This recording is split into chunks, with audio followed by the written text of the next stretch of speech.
Arcane as a game studio is oftentimes synonymous with immersive single-player experiences with unique and interesting settings, all whilst giving players the freedom of choice through their brilliant level design. This has been the case time and time again, whether that be with Dishonored, whether that be with Prey, or the more recent Deathloop. Each one of these games was great in their own right, but then you have Redfall, the black sheep of the family, the outlier. The same team that brought us Prey decided to go in a completely different direction with Redfall. They instead decided to build an open-world looter shooter with cooperative gameplay being a main pillar. And if you've been anywhere near the internet over the last week or so, you'll probably know that this game has been widely criticized, and some are even saying that it is the worst game of 2023 thus far. Well, I've been playing Redfall over the last week, and I wanted to discuss that today and whether or not it's actually as bad as some make it out to be.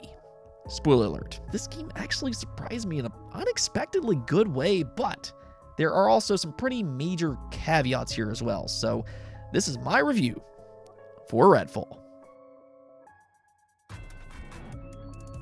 Now, to start things off here, to be completely transparent, Bethesda did send me a review code for Redfall, and this is important here, this does not change my opinions on this game whatsoever. In fact, I didn't really even get to use the code that they sent me because it was the Steam key, in which I tried to use for the Steam Deck, though unfortunately it ran absolutely terribly. Despite its Steam Deck verified status, it wasn't even able to maintain a stable 30 frames per second. So after 30 minutes of janky and, in my opinion, unplayable gameplay, I uninstalled it, and then I just played Redfall on the Xbox Series X instead through Xbox Game Pass. Game Pass to the rescue, I guess.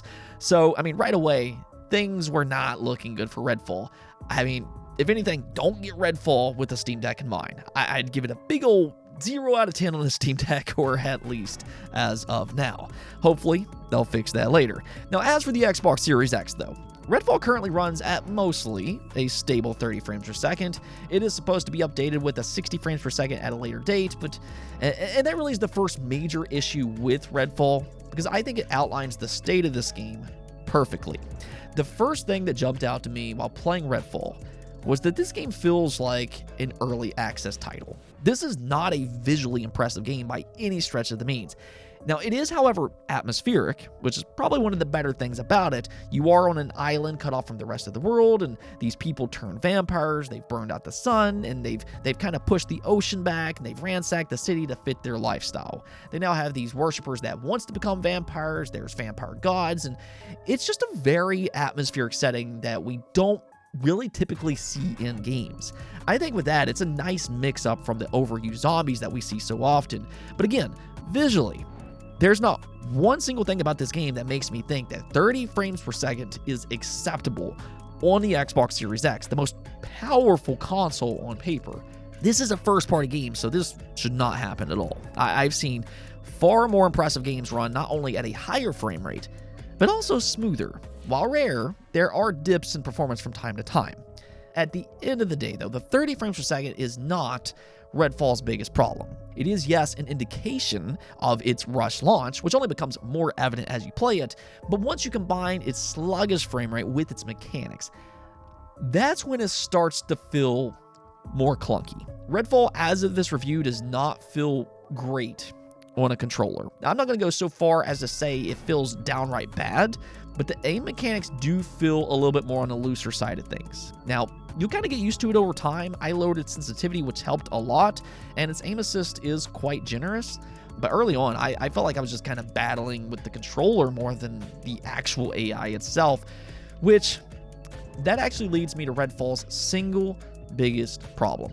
The AI in this game, specifically with regular human enemies, are ridiculously dumb. Any kind of level design that this game has, early on, it's overshadowed by poor AI. Their response time is unhumanly delayed, and at times it feels like you're just kind of playing peekaboo with a baby because their eyesight and strategical logic is really that bad. Early in the game, this is abundantly clear because for the first couple hours, you're fighting a lot of human enemies, and there's just really no danger in fighting these in big groups.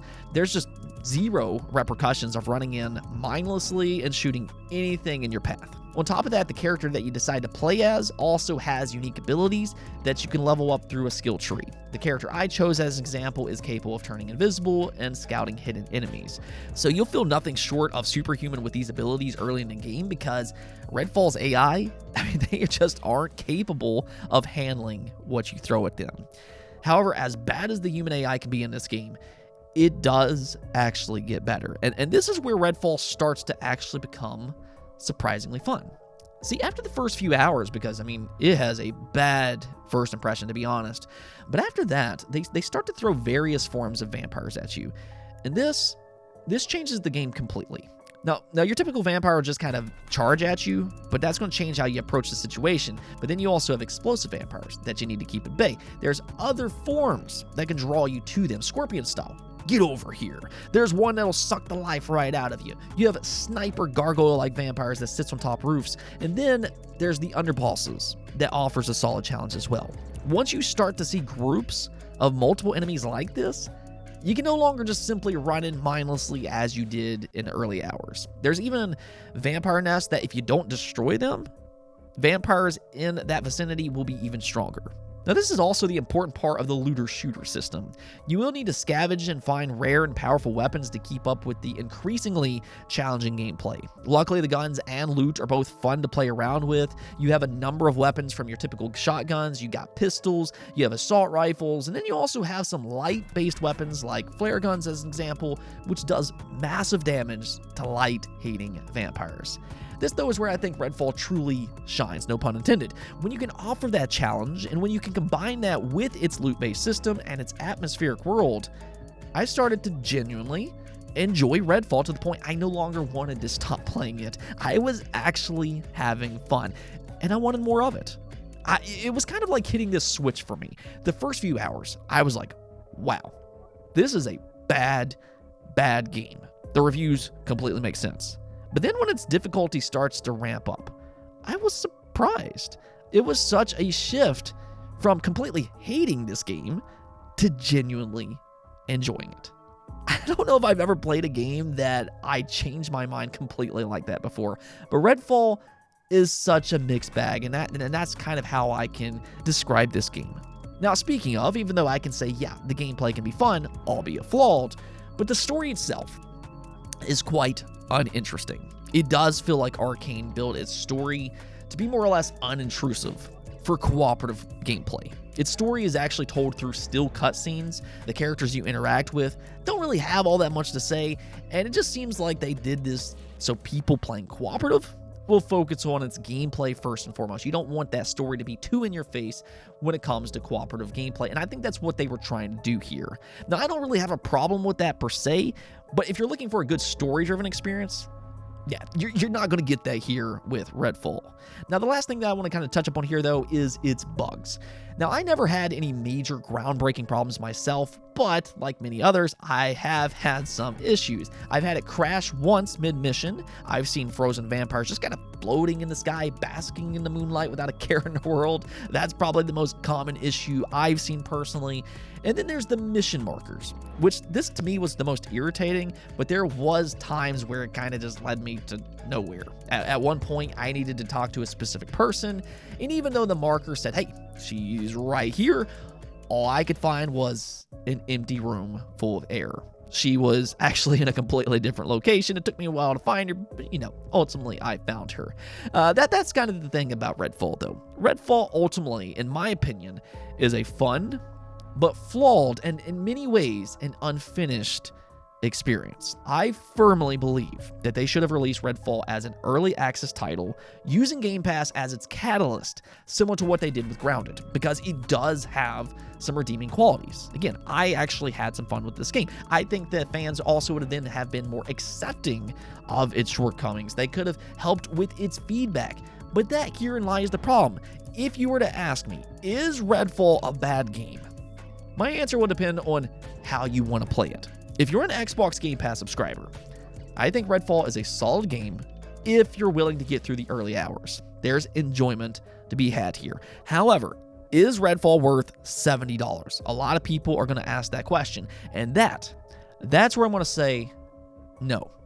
There's just too many obvious flaws for me to recommend somebody pay $70. They need to fix up its AI. It's not great. Its frame rate, it needs to be 60 frames. And on Steam, obviously need to fix its performance over there. And then they also need to tinker with its controller settings. Those are my 3 main gripes when it comes to Redfall. Hopefully, they'll fix those things.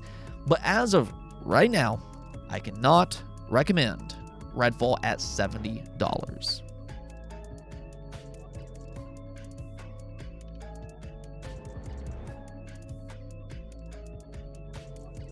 Anyways, though, that's it for this video. Hopefully it helped you out. But other than that, if you enjoyed the review, make sure to hit that like, subscribe, and bell notification button for more content just like this. Also, if you'd like to support the channel through Patreon, thank you for making this content possible. Peace out.